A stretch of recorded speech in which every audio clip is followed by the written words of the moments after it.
rocket guns at an American Army base serve a new purpose. They're loaded with rocket targets to be fired aloft to test the speed and accuracy of anti-aircraft guns.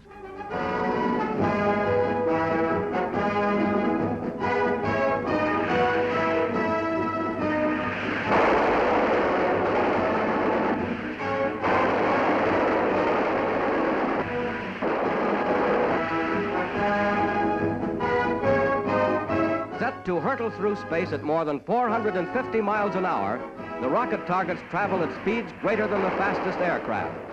This is a sample of the terrific barrage now being hurled skyward to meet the enemy's raiders.